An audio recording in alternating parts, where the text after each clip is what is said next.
In 1997, the Swiss government commissioned an independent historical investigation into Switzerland's financial conduct during World War II.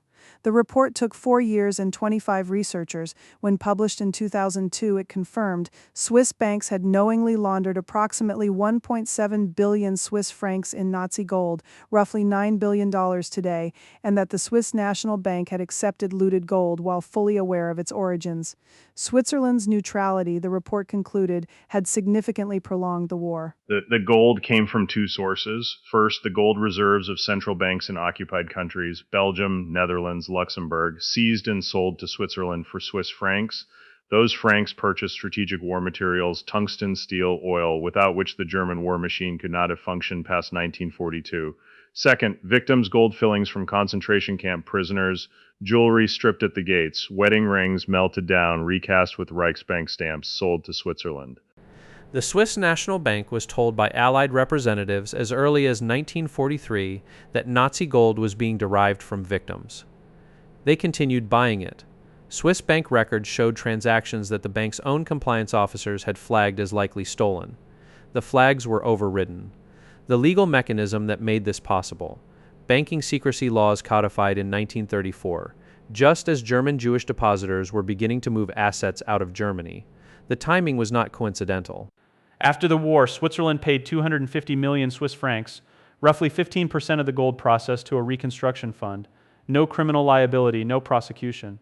And the dormant accounts, Holocaust survivors and their families had been trying since 1945 to access accounts held by relatives who died in the camps. Swiss banks systematically denied those accounts existed. A 1996 audit by former Federal Reserve Chairman Paul Volcker found 54,000 such accounts holding over $1.25 billion. The banks had been lying for 50 years. In 1998, Swiss banks settled for $1.25 billion. No admission of liability. The banking secrecy laws remain largely in place, though modified under international pressure. Switzerland is no longer the world's preferred offshore financial center. It has been replaced by the Cayman Islands, Luxembourg, Singapore, and Delaware. The mechanism Switzerland pioneered, use legal architecture to make financial crimes invisible, remains the template across all of them. The Bergier Commission's findings were delivered to a country that had built its national identity around its wartime neutrality. The report dismantled that identity with documented evidence. It did not produce prosecutions. It produced acknowledgement and then slowly normalization. Swiss banks are now regarded as respectable global institutions. The $9 billion moved through them during the Holocaust is a line item in their history, not a defining fact about their character. That transition from documented crime to institutional reputation is itself a subject worth studying. The dormant accounts scandal, the wartime gold laundering, the deliberate denial for 50 years, these are all in the official record.